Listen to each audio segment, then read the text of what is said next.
had looked at the previous 3 videos, in case you haven't watched them, you might want to watch them to just get an idea of some things I will be making reference to as I discuss particular issues. So right now, Prof X and Maureen Badejo have taken over the discussion of this case as it's still in court. But what is in court at the moment is not about the case of the missing child per se. It's about the allegation of her, Ruth herself, being an extortionist, or would I say in fraud or something. So maybe they might add this to the charges or something. But you have to understand one principle that works on this platform, in case you are watching me from any other platform, or if you have watched the videos and the commentaries that have been made by other bloggers. Here we stand for objectivity. We have no friends, we have no enemies.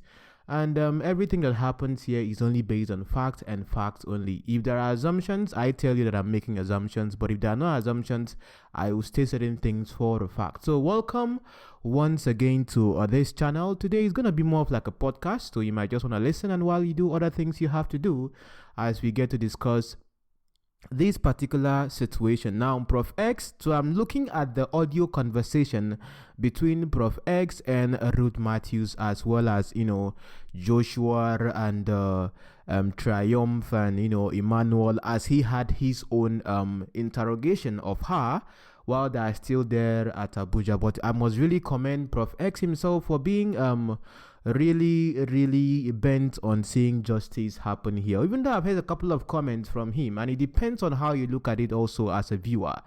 You know, one thing about George, when it comes to when I make commentaries or analysis about things that happen, is that I focus on the facts of the case, of course, and I try as much as possible not to have any prejudice against anyone before I even start looking at their case. So today you might see me saying some things that might look bad about someone. Tomorrow you might see me even praising the same person. Why? Because I think that is just how I work, so that we make sure we keep everyone at their state or however they are in that particular situation. So looking at the case here, I'm going to be playing a couple of audio recordings that came as, you know, he was having that conversation, as I will be looking at a couple of things. Now, one thing that Ruth herself made us understand in her conversation with Prof was that in April 15, that was when she met Prophet Jeremiah. The real truth is that when I went to the Mercy City that February, I spent a month plus there. April 15, 2019, the Prophet Jeremiah saw all of us asking, am I the owner of these 4 boys? I say, yes, sir. After they had maybe gone for a service in church or something, and then while they were coming out, the children said, oh, this is Prophet Jeremiah. And then she was like, oh, okay, wow, this is him. And then they got to meet him, and that was when he was like, oh, now you get all these children. She said, now me get that mona, God give me, based on what she said at Brekete TV. And then he was like, okay, get down her name. So of course, for him to have taken down her name and said that they're going to bring her out the next Sunday, you have to now understand, how does this whole prophetic thing work? Because had it been, let's assume that this child didn't get missing, if he was going to bring her out the next Sunday, is it that he doesn't have a long-term memory to remember what her name is or whatever, to be bringing her out the next Sunday? Or he just wrote her name for another purpose? Because if you are going to be bringing her out next Sunday and you are writing her name, that might also give you the impression that most of these people that say they function in the prophetic and they come and start calling out names here and there, sometimes they have pre-information about what it is they want to talk about before they come and do all the jamboreens and tell you that, oh, is there somebody by this name, is there somebody by this name? Sometimes you also know that there are some churches that when you write prayer points and put in the prayer point box, sometimes the pastors themselves take the prayer box, go to their rooms and start sorting your prayer points and your name, so that the next Sunday they come and call you out and do what they do in the name of prophecy. But let's look at that critically. April 15th, they met, and the program that she talked about at Brekete Family, Who Can Roll This Stone Away, was from April 19th to April 21st.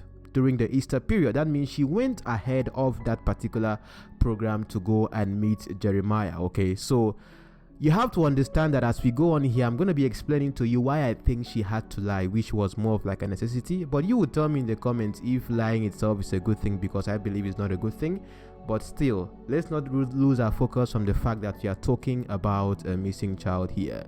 Now, how the child got missing even became more interesting. She said that women came inside the church, and at first she was staying outside the church before she then came inside the church. And while she was inside the church, they told her that your accommodation and all that had expired, so she needed to move out of the premises. Now understand this.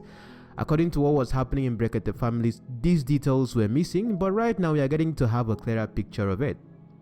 So she was staying outside the church where she was already familiar with, and where this whole Indomie and the things that we have talked about, because right now I think Indomie has gotten a lot of publicity, and the mini 𝐻𝐻𝚘𝚘𝚘𝚘 sorry, I'm laughing, but of course this is a podcast, so I think I can be very, very free with the way I talk about this. Now, going on here, she said that the women came inside the church. Now listen, where the Juliet person as a question, whom we don't know who she is at the moment, came into the picture, was that Juliet is the person, according to her story right now, that is in charge of the children's section where the children are being kept.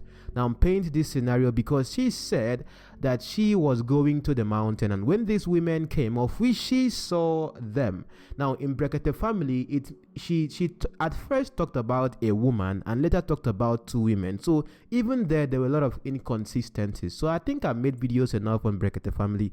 So let's let 𝐻𝐻𝚘𝚘𝚘𝚘 family rest while we talk about what the two bloggers themselves are doing. So when they came and asked for where they sell Indomie, and then she was the one, according to her, that told the child triumph. Now listen, she didn't say testimony should follow, and I even made that emphatically clear that why would she send such a child to follow them to go to where they sell Indomie? But now look at this. Why would she, at the place where they keep children, where there is someone that is also even in charge of that place, Juliet, have the authority to tell the child to follow someone out of that particular place where they keep children, to follow someone else, the two women, to go and show them where they sell Indomie, without getting the consent of the person in charge of watching over those children? Just think about it for a moment, because Juliet had been mentioned here a couple of times. It's like she's untouchable at the way I'm saying it, because even when she was invited by the police, she did not show up. But she told Triumph, whom you can see that this particular child here is very smart, because he remembers the story so well. And when it comes to lying, and adults can be calculative with lying, but when it comes to kids, most time they will just say it the way it is, because their mind has not maybe grown to that stage of being constructive and pre-planned lies to cover up some things or some things. But an adult can see things that a child might not be able to see. So let's assume that Triumph is telling the truth. So she sent Triumph to go with them. And let's assume the child herself was crying testimony and but like, okay, I want to follow my brother, I want to follow my brother, and then Triumph followed. Okay, so I think we are beginning to paint the picture right here, because then she went to the mountain. Remember, this was around the evening time, after she had met, let's say, OmotoFufeyin in the morning. So these things like happened in the evening, let me assume. So she then went to the mountain for whatever reason. We've talked about it before as to why she really went there. Did she go there because she wanted, because of the financial situation she mentioned, or she went there because she wanted healing for her legs, or what really took her there? I think some of us should be asking this question. I've not really seen the people that are talking about this right now, Prof X and Maureen Badejo, asking that particular question. But anyway, I think it's inconsequential right now, because we are looking at the missing child. So after that, she went to the mountain, and when she came back, that was when she discovered that the child was missing, and then she started asking questions. Now, the person that could actually analyze, or would I say tell the true story of what happened, is Triumph. And Triumph had a couple of things to say as he talked about how they went. I'm the one that said you should follow the two women, sir. Oh, you are the one that said that, testimony must follow the two women. I'm the one that said Triumph to follow the two women. Where was testimony? Testimony is with Triumph. So both of them, they went with the two women. Both both of them, they went with the two women. Did you know the two women? Two women. Did you know them? I don't know them. I don't know them. I don't know them. Remember where she was talking about? Now I was now becoming confused, because if they were staying outside before they got inside, ask yourself a question. The place they were selling the Indomie, is it a place inside or a place outside? If it's a place outside, like I think, that means they're really familiar with where they sell the Indomie, because they were staying outside and there could be kiosks here and there. That means they left the premises where they keep children inside and then went through, the streets of Mercy City and then passed through the gate with Triumph and the kid and the two women. Then they went outside to where they were going to look for the Indomie. But have you people thought to yourself for a moment, why would someone come from outside into the church to ask those inside, where do we sell, or where do they sell Indomie here? Or could it be that these people themselves stay inside the Mercy City, and from inside the Mercy City they were asking, where can we buy Indomie here? And because she's an experienced person staying outside, she had to tell them, oh, okay, Triumph, go and show them where they sell Indomie, it's closer by, you understand? And then they went out there to go and look for the Indomie. But remember, the person she sent was Triumph, so let's assume it was just Triumph that went with them. Who do you think would be missing today? I think it would be Triumph, if I'm not mistaken. But because if you have to look at this, was this more of like an agenda to take any child, or was it an agenda to take that particular child? Because according to her, she sent Triumph, but testimony followed along. So you can now see the reason why you would say that she lied, because it was significant that on the same day Jeremiah OmotoFufeyin made a comment about that particular child. Now, even if he didn't make a comment about that particular child, he talked about now you get all these children. I don't know if you understand. So maybe if Jeremiah himself is involved in taking this particular kid, he must have maybe felt that, oh wow, she has a lot of children, and if I'm known to be someone, or if I'm someone that takes people's kids, maybe I could just have one. Presumption here, so don't take this as a fact. We are just trying to look at these things objectively. All right. So, but Prof X asked the woman, Ruth Mathews, do you know these two women? And she said no. That was quite shocking. In this first statement, she said she had gone to the mountain and she has no idea about what happened to the children. Yes. Okay, so let me ask you, Sister Ruth, why did you make this statement? Why did you lie on that part? Daddy, is one pastor from CAC that called me, telling me people are looking for me. I say, what? He said, please, can you just tell me how the thing happened about your missing child? Before the Moses now called, I received the call from one of the pastors from CAC in Warri, Delta State there. Mm-hmm. I explained like this to her, say, now me do myself. I for not send Triumph to show where they for the sell Indomie. Mm-hmm. The pastor now shout, so now you send her. I say, now me send her, no go feel lie. Now me send her, say, make them show one where they is for the buy Indomie, because the woman don't know where they for the sell Indomie. As I take see her, now me send her.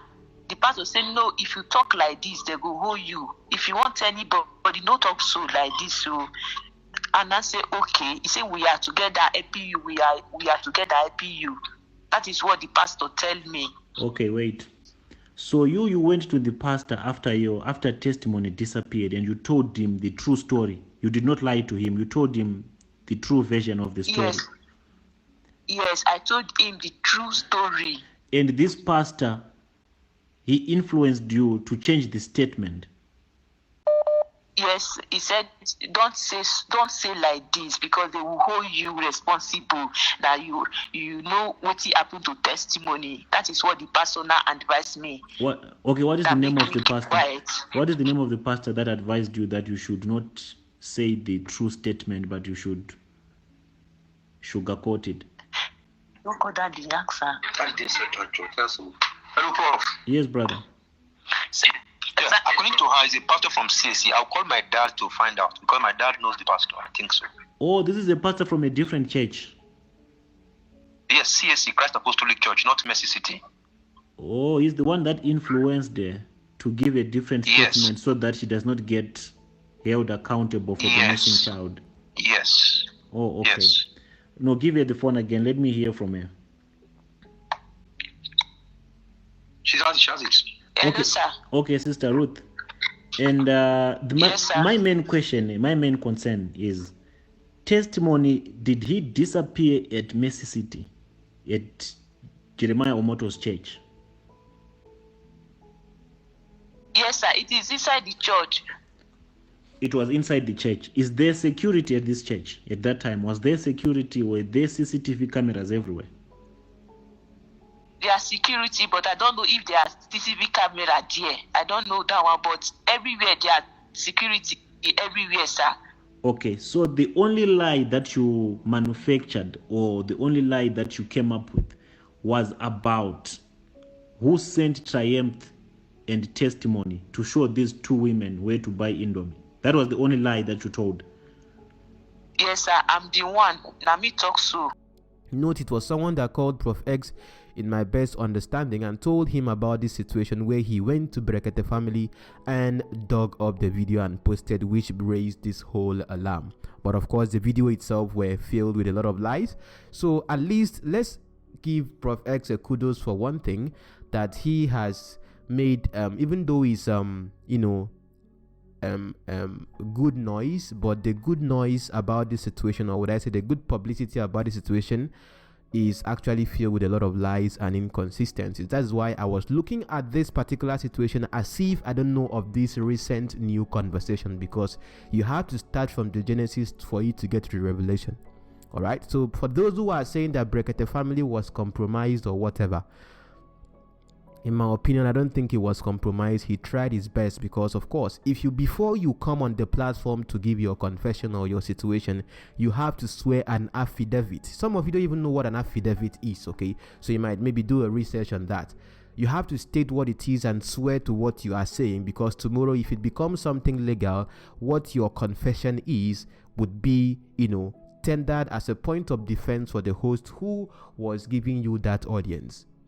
If we were to look at this whole thing legally right now, there are certain legal actions that can be taken to even implicate, let's say, quote and unquote, the reporters or even the person that reported this particular case. But let's not go there. Let's look at the situation of the child. But of course, we have to look at the circumstances around this so we get to understand where we are getting to. Now, ask yourself a question at this point. If two women, according to her, she sent Triumph to go with them. At first, when Prof X asked her if she knew them, she said no. But going down the conversations in the same video that Prof X posted, she said that the women themselves were from that Mercy City. So it now begins to make sense. After closing from the mountain, I came down. I don't see Triumph and testimony again. Later, I now see Triumph without testimony. I asked Triumph, where is testimony? He said that two women carried the testimony, telling him to come and meet me, that they are coming back with me with testimony. Okay, wait. So these two women, they took testimony and then they told Triumph that they are coming back with testimony. Yes, sir. With testimony. Where were these two women from? Were they from Mercy City, or where did they come from? They are from Mercy City, sir. Oh, these women are from Mercy City. They are from Mercy City. From Jeremiah Omoto's church. Yes, all of us, we are all together from Mercy City. Okay, but these two women, and you never saw these two women ever again? No, sir. So where's the lie here? I'm trying to connect the dots. Where did you lie? That maybe she has seen these women around before, because you have to have an association with these women. Because would you just send your child to go outside the gate with total strangers? Are you getting the point? Or maybe because you know that these people are around, then you can, say, okay, let your child go. Are you getting the point? So the second time you now asked her, she said that, oh, they are from Mercy City Church, they, that kind of thing. That means maybe she has seen them before or something. But you see, the way she had to pin this whole thing on that Juliet woman is because the Juliet person is the one in charge of the kids section. So even if the mother herself is not careful enough to look out for them, the woman in charge of the kids section, Juliet herself, is supposed to be very security conscious as to where the children are going. So because she was the one that sent Triumph herself to go with that woman without maybe an express permission, or would I say the consent of the person of Juliet, it would make sense why Juliet would say she doesn't know about it, she doesn't know them or something. Why? Because in the end, you get. So the reason why the person told her to lie was maybe because the person is also suspecting that maybe Jeremiah himself might be involved in this. And if this thing is not pinned on the person with the highest attention in this whole thing right now, Jeremiah OmotoFufeyin, I think to a great extent it will not have the amount of attention it has right now on social media. Because had it been she came out and was saying Juliet, they could just make Juliet herself is it expendable is the word? Juliet herself could be someone that could maybe be, kicked out or something if they put this on her, and it might not have the attention it's supposed to have. So what would she do? She made the association with the way Jeremiah talked about the kid. Because it happened in Jeremiah's premises, she just went straight for the apex. You understand? So that the apex himself, with his attention and his popularity or whatever, being in his area, the child can be found. But have you people even asked yourself a question? How long did she even spend in the mountain where she went? Because it was when she came back that she realized that that situation happened. Like how long, because if the child was taken, it would have been like, that kind of thing. So the question right now will now be again that, is it that Triumph came back and waited till whenever she came back to report the situation to her, or she came back home before Triumph and then was like, if she came back before Triumph, that means she didn't spend long in the mountain. But was she going to the mountain there for a program, which I know that each of their programs in the mountain at least gonna last not less than an hour, if I'm not mistaken, except she just went there herself to go and pray and not for like a church program. It's gonna make sense, because if she went on April 15th at that time to the mountain to maybe go and pray or to go and have a service or whatever, that means actively at that same time Jeremiah must have been there at the mountain having a program. Think about these things logically. So when she came back, she couldn't find the child again. So that means you cannot like say directly, but because it happened in that same premises, which 𝐻𝐻𝚘𝚘 family himself was still on the case. Even when, I don't know if you watched the last video, but you might want to watch it. He made the statement and said, even if it's Juliet, even if it's, that it still happened within that premises, so he's not entirely saved, but he tried to be as objective as possible in his submission on this. Now, when the situation was reported to her father was not allowed to get into the gate, now into the premises, now according to her. Now that looks fishy. That means based on how the security is at the gate, not just anyone can enter and get out of Macy City. So how did the two women themselves leave that particular premises with those kids freely without the security man at the gate being suspicious about the situation? Are you beginning to understand right now? I don't know if you get, because if the father himself was coming and they stopped him from entering, if that is the truth, that means there must have been a pre-informed info to the security man that this was going to happen. Or would I say, he came and was making noise about the situation and he said he can't let him enter.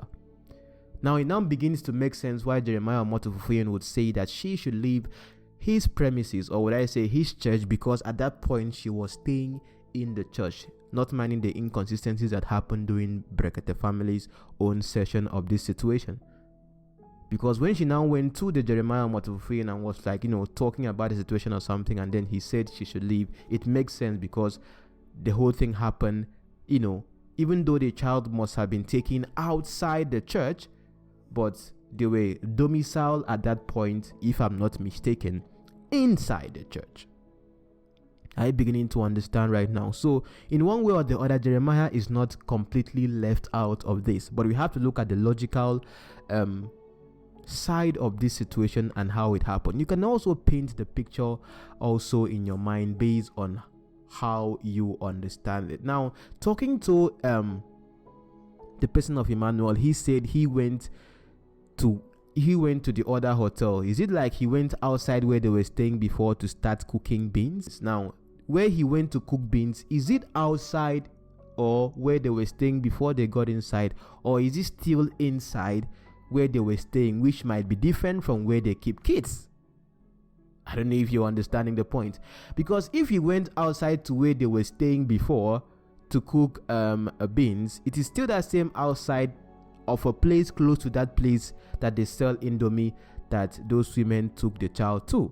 So it doesn't mean that he's going to be paying attention to know what is happening, because he was not there when it happened. He only came back to the church or where they keep children to find out that he's lost one of his brothers. Now, this is the first conversation that Prof X himself posted with regards to his conversation with Ruth. So that is my opinion and analysis on that. But you can tell me what you think in the comment section as we go on to the next part, looking at the second interview, or would I say second thing that Prof himself posted. As time goes on, I'm going to also be looking at what Maureen Badejo, because of course both of them are the one handling this. I'm just the one discussing what is there already on the internet, and I'll look at the second one. Then later I'll now go to what Maureen Badejo also got from interviewing the interviewing the family herself. All right, so see you next time, and I hope to see you next time, or what? Yeah,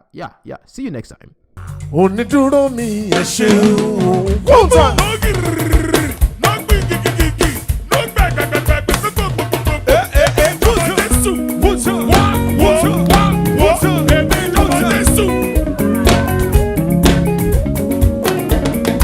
Onídúró mi ẹ ṣeun púpọ̀.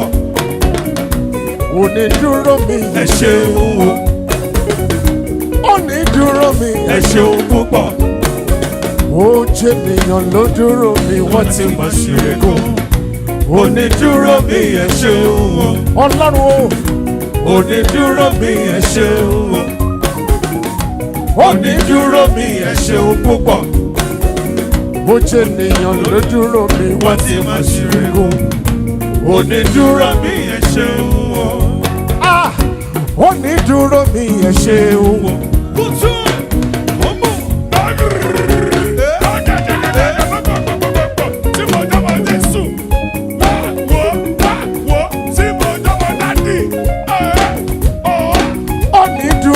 Ẹ ṣeun púpọ̀. Ó jẹ́ ènìyàn ló dúró mi, wọ́n ti mọ̀ ṣe é kó. Onídúró mi ẹ ṣeun.